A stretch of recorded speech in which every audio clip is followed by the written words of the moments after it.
Hello everybody, it's Patty the Tinkerer's wife here, and I want to welcome you to my garden this morning. And thank you for joining me. I know there's a lot of other people out there that you could be watching, but you came here, and so thank you. And for all of you who are new here, checking out the channel, I appreciate you stopping by. I hope you'll consider subscribing. And everyone, before you leave today, just click that like button. It's free and it helps to support the channel.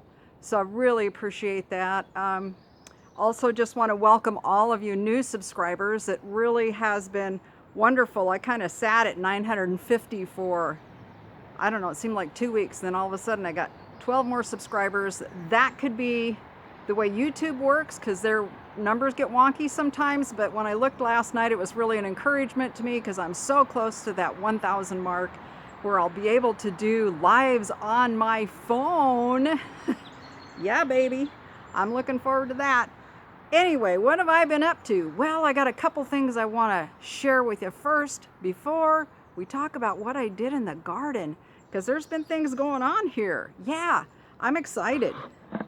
So let me prop this up here. Hopefully this will work. The sun is starting to come up. So there, how about that?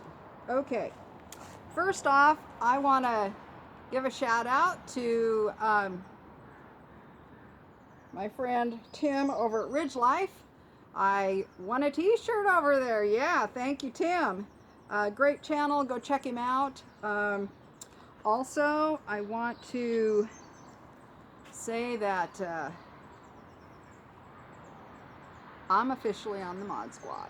Yep, so if anybody needs a moderator, I'm happy to help. I'm just going to say that I've got time, so it'll give me something to do and some way to support you.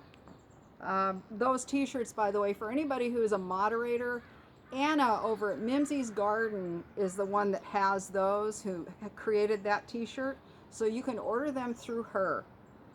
Okay, what else is going on here? Well, I have one more channel that I want to shout out this morning, and that is Sleepless in the Carolinas and Lynette. Now, she had a giveaway actually it's been a few weeks ago, and I got rosemary cuttings from her. I got 4. One of them was a hardwood cutting that had a couple roots on it. It didn't thrive, but these guys, look at those. So I've got 3 rosemary starts here. Isn't that cool? So thank you, Lynette. Go over and check out her channel also. I will leave links for both of these channels that I've taught, actually all 3, in the subscription below. Oh, and I forgot to bring the book. My dear friend, Renee Winchester, who also has a YouTube channel, she published her debut novel called Outbound Train. I am so proud of her. I know how hard she worked on this, and it has been doing very well, but I'm going to ask that you would go over and support her if you are a novel reader. This is a book written by a North Carolinian with long heritage in that area who wrote about the women in the town she grew up in. It's a novel, but it's based on history of what she knows. So she loves the history. She's a great gal. So check out her book, Outbound Train. Y'all got lots of time to read right now because we're all kind of holed up. You can get it on Kindle. I think it's $3.99, and I think it's like $14.99 for a paperback. But I really recommend it. I mean, it was gritty and honest and full of love. It was just a fantastic read. I'm not quite done with it yet, so haven't got to the very end. But anyway, I'm going to pitch it anyway because Renee's a very good friend of mine and a great gal, and truly a Southern woman. And anyhow, I will also link her YouTube channel in the description too.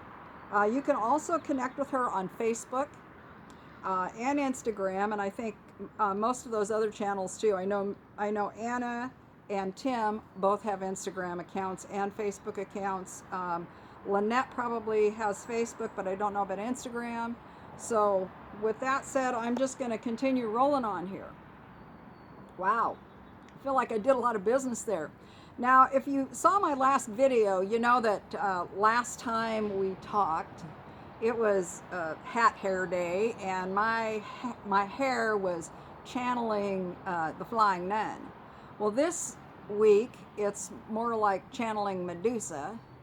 Not quite as wild right now as it was yesterday and the day before, but I literally had these things sticking out of my head, and I was just like, oh, if anybody cuts one of those off, I'll have a bunch more that'll spring out, just like Medusa did with her snakes, you know.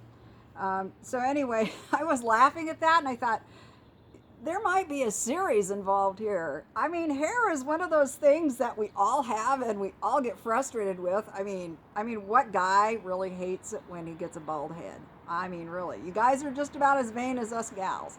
Anyway, us women, we go through good hair days and bad hair days, and it seems like we have more bad hair days than we do good hair days. And my hair, I've been trying to make peace with it since I was a child, because it at first was straighter than I wanted it to be, and then when we moved to Oregon from Idaho, because Idaho's dry, Oregon's wet, the curls showed up, and it was that time when everybody had straight hair. It was parted in the middle. It was back in the late 60s and 70s, so I did everything in my power to get it under control, and I can maintain that until I reached, let me see, until about, it was probably in the mid 80s, because I remember it was about the time the market crashed, and I was working at Payne Weber, a brokerage firm. Yeah, I was there. 200 phone calls, actually one phone call every 18 seconds for 2 hours. We had a computerized phone system, and they marked the number of calls that were taken. That was just at my desk, and we had sales associates, sales assistants that were also taking phone calls, 3 others, and they had a lot of calls too. So it was madness. So maybe that's part of where my gray hair comes from. I don't have very much, but it's showing up. Anyhow, I did survive that crash. Aside to say that I decided that I was going to quit fighting my hair because I got tired of all the products I was putting in it, all the time I had to put into it. So I learned how to work with the curls. But the curls don't always want to work with me, even as hard as I try. And I know y'all are like that too with your hair. You'll get these wings or little curls in the back you don't like or whatever. But anyway, today I'm just saying I'm glad the hair isn't like Medusa, though it wants to remind me of Medusa. If your hair reminds you of some character, either cartoon or otherwise, which the other day I was thinking it could have been Bozo the Clown.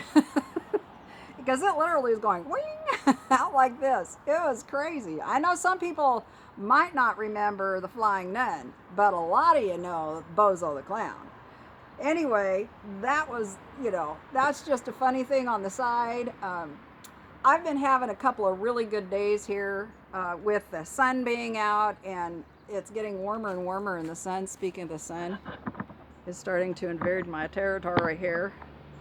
Anyway, yeah, so I've been out here in the garden working, finishing up the soil amendments in these 2 beds. I've got a 3rd bed behind me here that I need to finish. I have seeds over in that bed that I sowed, and then over here in this bed, you can see that there are plants. I'll have you look up my nose. I gotta quit doing that. Somebody poke me when I do that next time, okay? Bad habit. It's part of it comes from wearing glasses because I've got bifocals here. I can't wear those other lenses that gradiate because they don't. I use my peripheral vision too much, and they make me sick. Well, anyhow, I want to show you one more thing here before we go, or before I talk about the seeds and some stuff. These are cuttings from the purple collard tree. And I am about, let me see, 48 subscribers away from reaching 1,000. And one of those 2 cuttings is going to go to a winner in the giveaway. I'm going to give away a few things. One of those starts as one of them. There's the big Baker Creek Seed Catalog, which I know a lot of you probably already have already, but some of you may not. And it's a beautiful book. It's one of those that you can sit on your coffee table even though it's a seed catalog, because it has stories in it, and the color plates are fantastic just to look at. I mean, what a ray of sunshine on a cloudy day. So that is going to be a part of it. There will be some seeds. And I'm going to be working on getting a piece of my encaustic art ready to give away, and that'll be the grand prize. Yeah, so I've got 3, 4, maybe 5 things to give away, and so let your friends know. Tell them to come on over and take a look at the channel, and you guys just stay in touch. And we'll have a lot of fun doing that giveaway when I reach 1,000. And oh, by the way, happy YouTube creator birthday to me today, Tuesday. The 7th of April is my official birthday for when I started creating videos. So how about that? I've been doing this for a year. Now, I've had a subscription to YouTube since 2011, but I did that so I could make comments. I didn't want to produce videos back then, and now here, look at me, just flapping my gums and showing you all kinds of good stuff. But anyhow, how about that? So I'm gonna set this camera down and readjust this a little bit. Yeah, I know. I need to learn how to edit, right?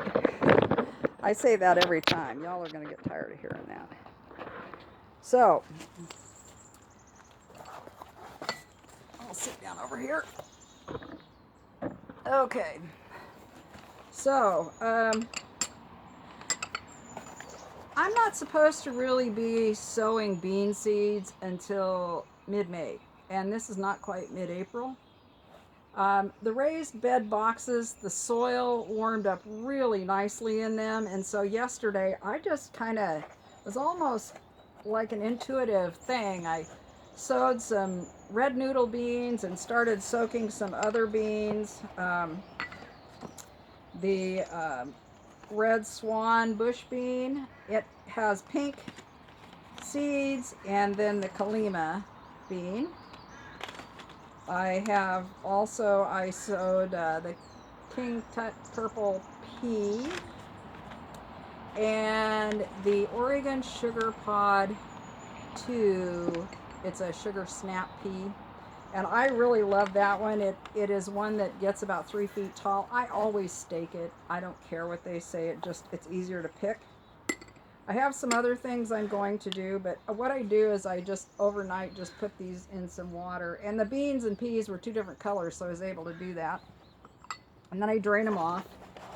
I've got a whole bunch of other things I decided to go ahead and try doing some tomatoes, because God knows how long I'm going to be at this house. For those who don't know, my husband passed away in August, and I will be selling this home. Hopefully taking the garden boxes with me. If not, they will be sold, and they can be taken apart and put back together like a kit very easily in large sections. So I think that's going to work out pretty fantastically. I'm just looking at them thinking we might be able to get them in the back of a truck, a small truck, a regular truck. But I'm doing things like holy basil and several different kinds of basil. Let me see. Oh, one of my favorite ones. I'm really looking forward to doing this one. Oops. That is a nasturtium. And I love nasturtium for salads and things. What did I drop here? Oh. The other thing I'm going to sow, which I absolutely love for tea, is this. And this is anise hyssop. Some of you know it as licorice mint. It is Agastache. That is the Latin botanic name, Agastache. And I think this is, it just says species on here. I can't remember the species name. Very, very lovely. I'm doing a couple different kinds. This is blue licorice, and the other one was Blue Fortune. I am one of those people that I like to try different types to see which ones I like the best. I am doing some of this feverfew, which I have the white one. This one looks so unusual, and it looked like it'd be really good in little bouquets. I like making little nosegays. You know, those little handheld bouquets. You can stick them in a small vase. They're really easy to make. Maybe I'll do a video on that. I think that might be really good. Um, so that those of you who have a small garden, or maybe you get a bouquet from your honey, and you've got plants that there's too many flowers, or maybe too many leaves, or whatever, and you can pull together a small bouquet that you can put into a vase, and I can show you how to do that. So we'll make that one. I'm doing lemon bee balm, which is Monarda citrodora. That's it has a citrusy flavor, and of course borage. Who wouldn't want a garden, especially a vegetable garden, without borage? I found some Sicilian saucer tomatoes, and these are supposed to be really good for sauce and slicing and all kinds of stuff. So I'm going to try these. I had to hunt for those. I got these at Garden Horde. There's another seed company for you. They were very fast in their shipping. I'm not sure if they're shipping right now. I went on Baker Creek's site today, and they're temporarily shut down so they can restock, so they can open up again and be ready for us all. Red Brandywine, Sun Gold tomatoes. These continue to be my favorite cherry tomato because they have a little bit of acid in them, acidic flavor, but they're very sweet. I love them, love them, love them. And then Brad's Atomic Grape. And for anybody who wants to know, that's a colorized photo. They're muted colors, but I want to tell you the flavor on this one is not muted.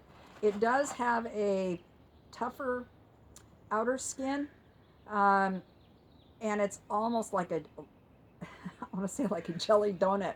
The jelly donut of tomatoes. It is like real gelatinous inside, with a good wall of meat.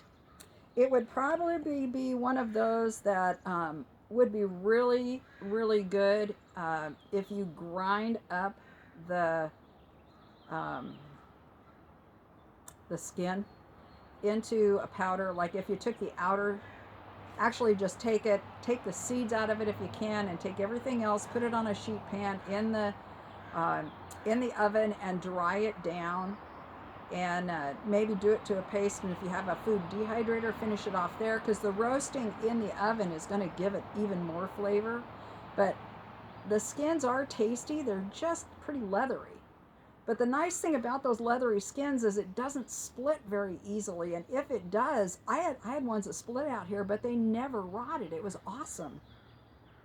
So I highly recommend that one, and it grows really well. I mean, it grew fabulous here. And sometimes tomatoes can be dicey here, and I didn't have the best summer for tomatoes last year. I am going to try the Kajari melon. We'll see what happens. This one's iffy. I'm doing one of my favorite Purple Shine eggplant. This one has a kind of a silvery gray plant that has lavender at the tips of where the new growth is, and then the nice dark, has the leaves that are darker colored, and the fruit so is real dark purple. So it's very, very striking plant. I highly recommend this one. And the flowers of the eggplant, even if you don't like the fruit, the flowers are beautiful. And I'm trying another new one. This is Sakoniki eggplant. It's a variegated fruit. That should be fun. A rondinese. This is a type of a zucchini. It has a very nice flavor, a little sweet, a little nutty, different than a regular zucchini. I really like this one, and it produces. You can pick them smaller, pick them bigger. One thing I would do with this plant is the main shoot. I would pinch it so it produces more laterals, because you'll get more fruit. Oh, let me talk about basil. I love basil, and I love trying different kinds of basil, probably more because they have really cool leaves. Amethyst basil, I don't have a picture of that one. I'm doing Thai basil, the Queen of Siam, which is beautiful. It has flowers. All of that can be made into a pesto, which I will be sharing a very unusual pesto recipe with you. If I can find Thai basil and everything I need prior to that, I'm going to go ahead and do that here real soon, because Well, I have to be able to get into the grocery store where it's at and make sure that they have it first. So we might have to wait until after our seclusion is over. I'm going to try and grow the Lesia pepper, and it's late to get pepper started here, but I figure if nothing else, I'm going to grow this in a container because this pepper will do fine in a container. And that way I can put it where I need to so it can continue to produce, produce fruit. And then the bonus seeds from Papa Pepper when his homesteader's store was open. Malabar spinach, I'm going to try that again. That needs to get started. Another basil, the Thai holy caprao basil. That's a good one for bees, and it's great for tea. I'll leave that one. Oh, guys, I want to let you know. Now, I got these seeds from Baker Creek. This is lemongrass. And lemongrass is a perennial. It makes a bulb. And how I got my original plants, which I still have a plant, was I went to an Asian market and I picked up some lemongrass that had the bulbs with a little bit of a stem on it, and then stuck those in a soil mix. Didn't stick them down in very far, but what I did was I held them down with rocks around the top and made sure that was nice and moist, and they rooted.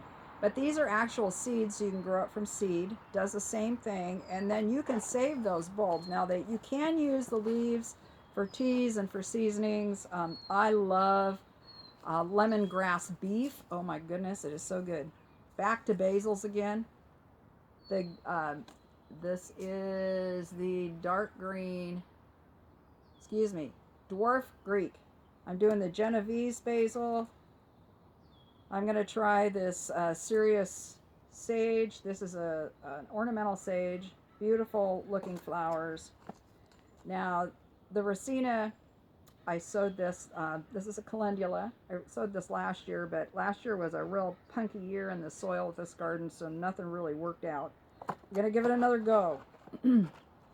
I have put peat moss, steer manure, and compost from my compost bins. I had 2 compost bins here.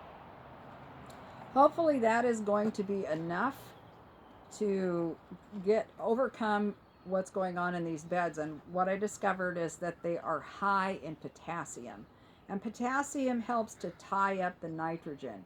So I needed to ramp up the nitrogen in these beds, and so that's what I'm doing. So I'm hoping I get enough. I may have to amend those also. And a flower that is reminiscent of my mother is the Sweet Alyssum. She loved the Rosie O'Day. This has a combination of types in it, so that should be fun. Let's see. Oh, and one of the plants I'm really excited to try this year is this gray poppy, and I'm going to be sowing it today. It does best in cool weather, so I'm kind of hoping we have a cool start to the season and we don't get any unusual heat coming through, which we can at sometimes. All right, let me see if there's anything else in here. Oh, variegated land cress. Now this is from the Thyme Garden, and the Thyme Garden is located in Alsea, Oregon, here near the Oregon coast, in the mountains, and really a nice, really lovely nursery, mail order nursery. You can get plants, you can get seeds. I have not checked to see whether they're open right now, but that's what they had last year. And I grew this a while ago. I'm going to grow some in the spring, and I'm going to grow some this fall, because when you grow it in the fall, plant it in late summer, it bulks up and you get a bigger plant. In the spring, you get a smaller plant, but you get flowers, which make more seeds. So I'll have fresh seed. And these seeds will last a fair amount of time, because it is, however, well, anyway. So I think I'm going to just leave it there. I could go through and show you everything I've got sown in here, but I'm going to wait until they start coming up. I want to thank you again for joining me. And just want to let you know that my redbud tree is budding. and soon it'll be blooming, so pretty soon I'll be eating a mouthful of redbud flowers in front of you. And a lot of other things are getting ready to pop here. The first part of April usually doesn't have a lot of flowers here, and that is typical here. I'm going to go out here where there's sunshine. Oh my goodness. There we go. How about that? Whew, that's too bright. Well, anyway, yeah, this is a low time for blooms, and I'm going to also talk about charting the blooms in your garden. I'll do a section on that here too pretty soon before it gets too late. I mean, you can start any time, so I guess it doesn't matter, but and you can do this for your vegetable garden too. But anyway, I'm just going to leave it there for now. I want to thank everybody for joining me. Oh, and by the way, getting back to, I know there's a lot of YouTubers out there producing videos. There's a thing called, I think it's hashtag stay home with me. And I'm going to be joining that so people can find me there. So anyway, that's enough for now. I'm pretty much talked out. I've been on here, 26 minutes. This is one of my longest videos ever. Woo! Thanks so much for joining me. Please remember to like the video on your way out, consider subscribing, and click that notification bell a couple times so that you get notified for any of the next videos. And I produce videos on every Tuesday. So I will see you again. Enjoy your day. I hope you all are well and safe and staying busy. Bye-bye.